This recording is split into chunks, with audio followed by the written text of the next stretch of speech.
কে আবারও স্বাগত জানাই ড্রিম জব ইউটিউব চ্যানেলে। এস্টেট পিজিটি ক্লাস আজকে আমাদের ক্লাস নাম্বার 6। যারা আগের ক্লাসগুলো দেখোনি অবশ্যই এস্টেট পিজিটি এই নামের প্লেলিস্টে গিয়ে ড্রিম জব ইউটিউব চ্যানেলে তোমরা কিন্তু আগের ক্লাসও দেখে নাও, ঠিক আছে? দেখে নাও আজকের 6 নম্বর ক্লাসের প্রথম প্রশ্ন, 3টা থেকে 3টে কী জাতীয় ধ্বনি পরিবর্তন? 3টা থেকে 3টে কী জাতীয় ধ্বনি পরিবর্তন? তো এটা কী হয়ে যাবে? এটা হবে অবশ্যই স্বরসঙ্গতি। এটি কী হবে? স্বরসঙ্গতি। দেখে নেব পরবর্তী প্রশ্ন, অহরহ এটি কী জাতীয় সন্ধি বলতে হবে? অহরহ এটি কী জাতীয় সন্ধি? এটাকে যদি আমরা সন্ধি নির্ণয় করি তাহলে এটি হবে অহরহ, এবং এখানেও কিন্তু বিসর্গ হবে লাস্টে। দেখব 3 নম্বর প্রশ্ন, ঈদৃশ এটির সঠিক লিঙ্গ পরিবর্তন কী হবে? ঈদৃশ এটির সঠিক লিঙ্গ পরিবর্তন হবে ঈদৃশী। ঈদৃশর সঠিক লিঙ্গ পরিবর্তন হবে ঈদৃশী। দেখব পরবর্তী প্রশ্ন, সূর্য উঠলে পদ্ম ফোটে এটি কী জাতীয় কর্তা? সূর্য উঠলে পদ্ম ফোটে এটি কী জাতীয় কর্তা? তো এটি অবশ্যই হয়ে যাবে নিরপেক্ষ কর্তা, কারণ এখানে একটা সমাপিকা এবং আরেকটি অসমাপিকা ক্রিয়া আছে, ঠিক আছে? এই জন্য এগুলোকে নিরপেক্ষ কর্তা এটা হয়ে যাবে। দেখব পরবর্তী প্রশ্ন, দ্বিকর্মক ক্রিয়ার মুখ্য কর্ম কোনটি? একটা দ্বিকর্মক যে ক্রিয়া হয়, ঠিক আছে, একটা মুখ্য কর্ম থাকে, একটি গৌণ কর্ম থাকে, বলতে হবে এখানে মুখ্য কর্ম কোনটি থাকে দ্বিকর্মক ক্রিয়ার। তো দ্বিকর্মক ক্রিয়ার মুখ্য কর্ম যেটা হয় সেটা থাকে বস্তুবাচক, যে বস্তুবাচকটা হয় মুখ্য কর্ম। আর গৌণ কর্ম কোনটি? যেটা হচ্ছে প্রাণীবাচক শব্দটি। তাহলে মুখ্য কর্ম হয় বস্তুবাচক বিষয়টি, আর প্রাণীবাচক বিষয়টি হয় গৌণ কর্ম। 6 নম্বর প্রশ্ন, সমুদ্রগুপ্ত সংস্কৃতি ভাবাপন্ন মানুষ ছিলেন, এটি কী জাতীয় ক্রিয়ার কাল? খুবই গুরুত্বপূর্ণ এটি। সমুদ্রগুপ্ত সংস্কৃতি ভাবাপন্ন ব্যক্তি ছিলেন, এটি কী জাতীয় ক্রিয়ার কাল?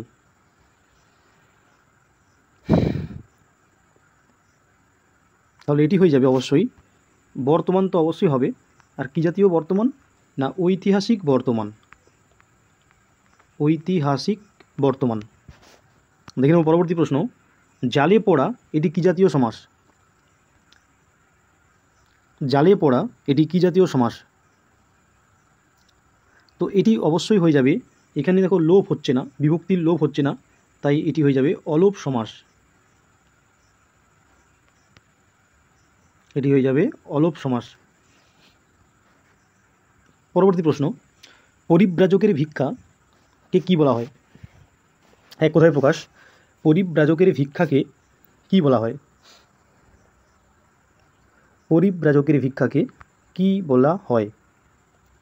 তো এটি হয়ে যাবে অবশ্যই মাধুকরী। পরিব্রাজকের ভিক্ষাকে বলা হয় মাধুকরী। তো আবার তোমাদের জানিয়ে রাখি, যারা আগের ক্লাসগুলো দেখোনি অবশ্যই প্লে লিস্টে গিয়ে এস্টেট পিজিটি বাংলা এই নামের প্লে লিস্টে গিয়ে অবশ্যই ক্লাসগুলো দেখে নাও। কেমন ঘুমালেন এটি কী জাতীয় বাচ্য? কেমন ঘুমালেন এটি কী জাতীয় বাচ্য? তো এটি অবশ্যই হয়ে যাবে, বোঝাই যাচ্ছে এটি কিন্তু হয়ে যাবে কর্তৃবাচ্য। কেমন ঘুমালেন এটি অবশ্যই হয়ে যাবে কর্তৃবাচ্য। পরবর্তী প্রশ্ন, নীল বর্ণের পদ্ম একে কি বলা হয়? নীল বর্ণের পদ্ম এটিকে কি বলা হয়? আচ্ছা, এটা তোমার একটা হোমওয়ার্ক দিচ্ছি, তোমরা প্রত্যেকে কমেন্ট সেকশনে জানাবে যে নীল বর্ণের পদ্মকে কি বলা হয়। প্রত্যেকে কমেন্ট করো, এটা আমি বলে দিচ্ছি না, অবশ্যই কমেন্ট সেকশনে তোমরা জানাবে যে নীল বর্ণের পদ্মকে কি বলা হয়।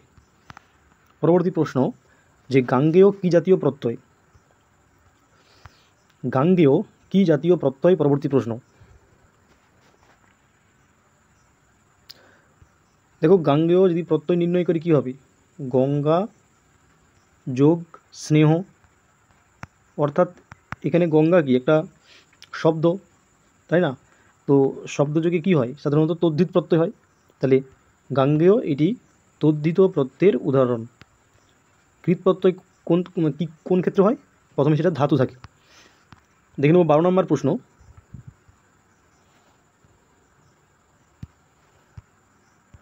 দেখো ভিআইপি কী জাতীয় শব্দ বলতে হবে। ভিআইপি অর্থাৎ এই ভিআইপি এটি কী জাতীয় শব্দের মধ্যে পড়ে?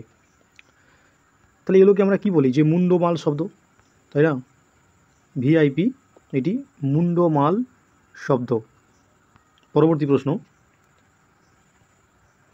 দ্বীপ এটি কী জাতীয় সমাস? 13 নম্বর প্রশ্ন, দ্বীপ কী জাতীয় সমাসের উদাহরণ? তো এটা যদি আমরা ব্যাস বাক্য করি কী হবে? যে দুই দিকে অপ যাহার, অপ দুই দিকে অপ যাহার, এর অপ শব্দের অর্থ কী? না জল। তাহলে এটা কী হবে? সংখ্যাবাচক বহুব্রী সমাস। ঠিক আছে, তো এটা একটা সংখ্যাবাচক বহুব্রী সমাস। পরবর্তী প্রশ্ন, কোন বর্গের বর্ণগুলো নাসিক্য বর্ণ? আমরা জানি 5টা মোট বর্গ আছে, তাই না? সে তাহলে কোন বর্গের বর্ণগুলো নাসিক্য বর্ণ? তো আমরা সবসময় জানি যে পঞ্চম যে বর্গটি আছে সেই বর্গের সমস্ত বর্ণগুলোই কিন্তু নাসিক্য বর্ণ। দেখব পরবর্তী প্রশ্ন, কনিষ্ঠ পুত্র এটি কী জাতীয় বিশেষণ? কনিষ্ঠ পুত্র এটি কী জাতীয় বিশেষণ?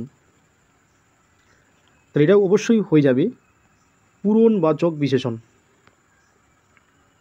এটি হয়ে যাবে পূরণবাচক বিশেষণ। ঠিক আছে, কনিষ্ঠ পুত্র এটি পূরণবাচক বিশেষণ। দেখব পরবর্তী প্রশ্ন, কানাই কী জাতীয় শব্দ? পরবর্তী প্রশ্ন, কানাই কী জাতীয় শব্দ? তো কানাই এটি অবশ্যই হয়ে যাবে তদ্ভব শব্দ। কানাই এটি অবশ্যই হয়ে যাবে তদ্ভব শব্দ। কানাই এটি তদ্ভব শব্দের উদাহরণ। ক্ষীয়মান এটির বিপরীত শব্দ কী হবে? ক্ষীয়মান এটির বিপরীত শব্দ কী হবে? ক্ষীয়মান এটির বিপরীত শব্দ হয়ে যাবে অবশ্যই বর্ধমান। ক্ষীয়মান এটির বিপরীত শব্দ হবে বর্ধমান। দেখো পরবর্তী প্রশ্ন, অভিপ্রায় এটির সঠিক পদান্তর কী হবে? অভিপ্রায় এটির সঠিক পদান্তর কী হবে? অভিপ্রায়ের সঠিক পদান্তর কী হবে? দেখো অভিপ্রায় এটির সঠিক পদান্তর হবে অভিপ্রেত। অভিপ্রায় এটির সঠিক পদান্তর হবে অভিপ্রেত।